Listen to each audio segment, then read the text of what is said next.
tairi ulizoka kwenye gari yako inawezekana zikawa sio sahihi. Look at this. Relax, nikuulize swali moja simple. Unajua hizi namba kwenye tairi zinamaanisha nini? Let's break it down piece by piece. Namba 3 za mwanzo ni upana wa tairi. Huathiri stability, braking na traction. Tairi linavyozidi kuwa pana ndio linavyokuwa stable zaidi barabarani, lakini pia mafuta yanatumika zaidi. Mfano, upana wa tairi ukiwa 245 upatia gari grip nzuri kwenye kona compare na upana wa 185. Upana wa 205 uko balanced, not too big, not too small. So it's up to you to choose between stability and fuel efficiency. Next two numbers ni aspect ratio. Inaonyesha height ya sidewalls kama asilimia ya upana wa tairi. Mfano, kwenye tairi lenye upana wa 205 mm, aspect ratio ni 55. Gawanya 55 kwa 100 times 205 ile upana wa tairi, unapata kama 112.75.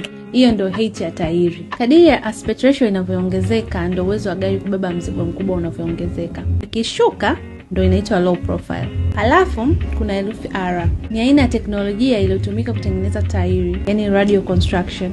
Hizi ndio tairi zinazotumika sana, za kisasa, zinadumu, zipo stable na ni very comfortable. Wengi walidhani R inamaanisha rim size, lakini sio kweli. Namba inayofuata baada ya herufi R ndio diameter za rim, ambayo inaonyesha ni rim inchi ngapi inatoshea kwenye hilo tairi. Just in case ukichagua namba tofauti, tairi haitokaa vizuri. 91 ni kiwango cha uzito tairi linaweza kubeba. The more namba inavyozidi kuongezeka ndio uwezo wa gari kubeba mzigo mkubwa zaidi unaongezeka. Mfano 91 hiyo unaweza kubeba maximum kg 615 kwa tairi moja. Ukizidisha hapo tairi inaweza kupasuka. So kama wewe unabebaga mizigo sana, angalia hii namba. Next inafuata herufi nyingine ambayo inaweza kawa ni V, S, T, W na kadhalika.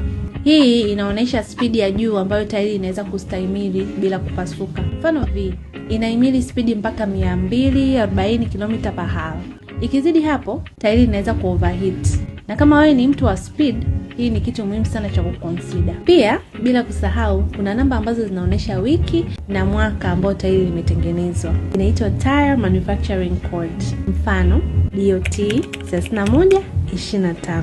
31 ni wiki ya 31 ya huo mwaka, na 25 inamaanisha ni mwaka 2025. Usichukue tairi lilotengenezwa zaidi ya miaka 4 nyuma. At least kuanzia miaka 4 kushuka chini, inakuwa salama zaidi.